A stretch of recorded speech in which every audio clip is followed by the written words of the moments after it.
What's up, everybody, and welcome to Rules Recap. This is episode 1, where we're going to cover unique rules. As a whole, this series is going to be about covering the weird, difficult, and just interesting rules interactions in Star Wars Unlimited. Just to give you some quick examples, the weird one is definitely the unique rules. It's kind of in the middle of the two sides you can kind of have on that path. So it's interesting to talk about. Difficult, you have plenty of timing issues that can come up with, like Callus, when he kills something and dies. Does he get to draw a card? We'll cover that in a later episode. And then interesting, and I just love the Fet's Fire Spray ambush interaction. If you're able to give Fet's Fire Spray ambush somehow, it can come into play, attack something, and then ready up with the ability already printed on the card. So it's pretty interesting. We'll talk about that more in another episode as well. This series is probably going to be more helpful right now before the game comes out and we don't have the rules document. So this is kind of sourcing streams FFG has put out and just randomly answered questions they've done so that we can kind of get an idea of how stuff interacts without the full rules document. As of right now, we just have the quick start rules. So got to do what we got to do to be able to play. So yeah, like I said, this first episode is going to be about uniqueness. So let's get into it. Back in July, we got a stream from Tyler Parrott and organized play director Josh Massey going over the unique rules and literally just spending about 30-40 minutes talking about them. Where I find it interesting is traditionally in games, you kind of have the Lorcana approach, which is no card is unique, play as many copies of anything you want, and it just kind of leans into the gameplay side of everything's balanced that way. Whereas in prior FFG games, you've had the more thematic approach of, hey, there's only one Grand Moff Tarkin in the universe. If you play a Grand Moff Tarkin, you can't play another card that is also named Grand Moff Tarkin. So you kind of are stuck there as far as a unique card is a unique card. Doesn't matter if I have this other version of Grand Moff Tarkin, because they both have the same name, they're the same person, they can't be played at the same time. Where Star Wars Unlimited kind of lands on the spectrum is kind of in the middle. And so we still have unique cards. Like there is a Grand Moff Tarkin. He has a unique symbol. But the distinction is if the card has a different title, it's considered a different card. So for instance, we have two Grand Moff Tarkins in Star Wars Unlimited already. We have the leader and we have the unit. So the Tarkin that is the leader is called the Oversector Governor, and the other one is called the Death Star Overseer. And so since these two Tarkins have different titles, they can be in play at the same time. And kind of the distinction Tyler summarized real condensedly. They wanted to, if I open Luke Skywalker as a leader and I want to play that, and then I open another really awesome legendary Luke Skywalker and I want to put that in my Luke Skywalker deck, they didn't want you to be limited in that aspect of the fact that your leader is always in play, because it's either a leader or deploys as the unit.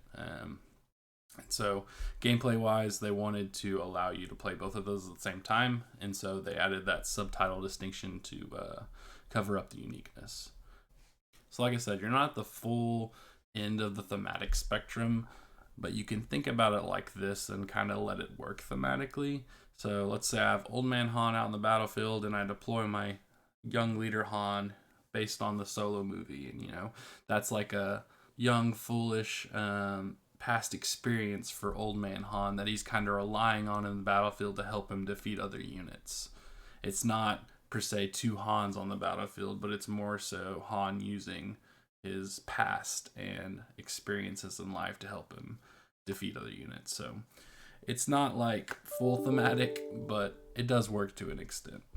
A couple weeks later, we got a stream with Danny Schaefer, Jeremy Zwern, and again Josh Massey.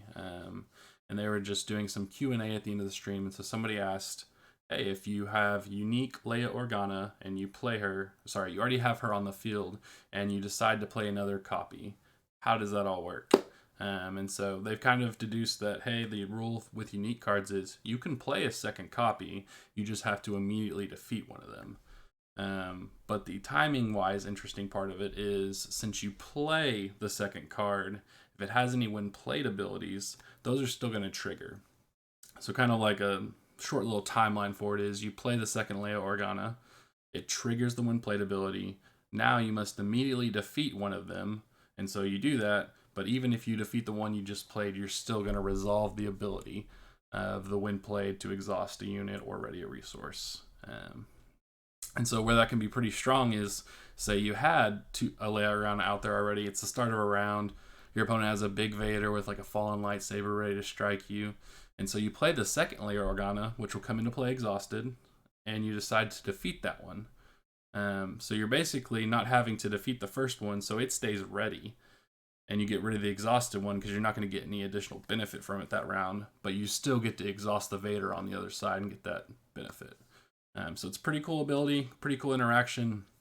It's going to be interesting to see how they design when played effects on unique cards to see if that becomes a problem, because there's already a few interesting effects. For instance, if you have a couple of Vader's lightsaber, like you already have one on Darth Vader, and you play a second Vader's lightsaber, you still get the when played of dealing 4 damage to a ground unit. Same example with Luke's lightsaber.